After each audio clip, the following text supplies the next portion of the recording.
یہ کام اچھا ہے۔ کہہ دیجئے سبحان اللہ۔ ہر عمل سے یہ کام اچھا ہے۔ آسمی دعوت اور خاتم ہے جن کا بیان سن کر کہنے والا بے ساختہ یہ کہہ سکتا ہے کہ دل نشین طرز تکلم منفرد حسن بیان، دل نشین طرز تکلم منفرد حسن بیان، تیری باتوں ہے پنہان درد دل کی داستان۔ حضرت والا سے میں معدوانہ درخواست کروں گا شکرائیں اور اپنے اہم کلام سے ہم سامعین کو نوازیں۔ والعاقبۃ للمتقین والصلاة والسلام علی سید المرسلین اما بعد قال اللہ تبارک وتعالی فی کلامہ المجید اعوذ باللہ من الشیطان الرجیم بسم اللہ الرحمن الرحیم یرفع اللہ الذین آمنوا منکم والذین اوتوا العلم درجات صدق اللہ العظیم۔ میرے محترم بزرگوں، عزیز ساتھیوں اور اسٹیج پر تشریف فرما علماء کرام، کئی اداروں اور مدرسوں کے سرپرست اور اس ادارے کے ناظم اور محتمل، میں آپ لوگوں کے بیچ زیادہ دیر گفتگو نہیں کر پاؤں گا۔ کیا لگاتا ہے کوئی رزق کا طالب اور ہے کوئی مغفرت کا چاہنے والا، تو اس رات کی طلب میں ہم پورے سال انتظار کرتے ہیں، لیلۃ القدر کی کا ہم پورے سال انتظار کرتے ہیں۔ میرے محترم بزرگوں اور دوستوں، جس لمحے میں ہم اور آپ ہیں، رات کا بالکل آخری مرحلہ ہے، تہجد کا وقت ہے۔ اللہ کی رحمت جس طرح شب برات میں اترتی ہے، اس طرح روزانہ اس وقت اترتی ہے اور آسمان سے ندا لگایا جاتا ہے، آواز آتی ہے کوئی مغفرت کا طلب کرنے والا ہے، کوئی رزق کا طلب کرنے والا۔ تو آپ حضرات بڑے قیمتی ہیں، کچھ دیر اور آپ لوگ بیٹھ جائیں دل جمعی کے ساتھ، انشاءاللہ آپ ناکام اور نامراد نہیں لوٹیں گے، بلکہ با مقصد آپ کا بیٹھنا ہوگا۔ محنت مزدوری ہر دن کرتا ہے آدمی، اور دعا میں شامل اگر نہ ہو، شام میں اس کو مزدوری نہ ملے تو وہ مزدور سب سے بے وقوف ہوتا ہے۔ تو آپ حضرات مغرب کے بعد سے لگاتار بیٹھے ہوئے ہیں، کچھ دیر اور اگر آپ بیٹھ جائیں گے تو اس جلسے کا جو مغز ہے دعا، اس دعا میں آپ شامل ہو کر کے فرشتوں کے آمین کے ساتھ شامل ہو کر کے، ایک نکاح بھی ہے الحمدللہ، ایک تو جلسہ سونے پر سہاگا کے ایک نکاح الحمدللہ، اور چھوارا بھی اس کے ساتھ ہوگا ہی، تو آپ حضرات نقد انعام لے کر کے جائیں گے۔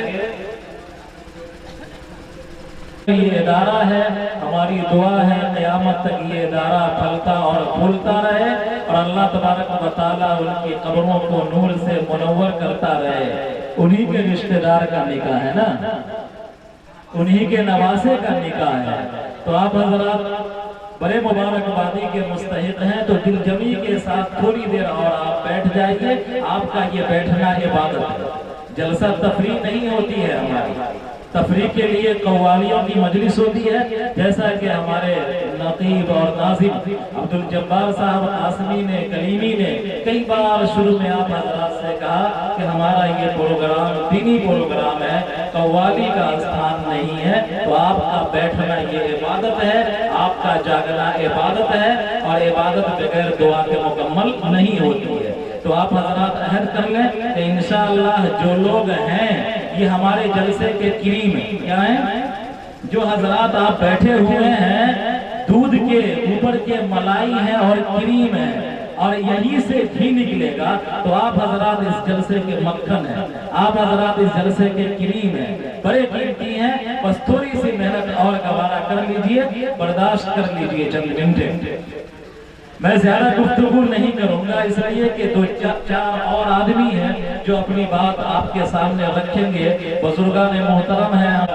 ابھی آپ حضرات نے دیکھا کچھ دیر پہلے کہ آپ حضرات کے مدرسے کی پونجی اور سرمایہ 12 حفاظ کرام کی شکل میں سامنے آیا،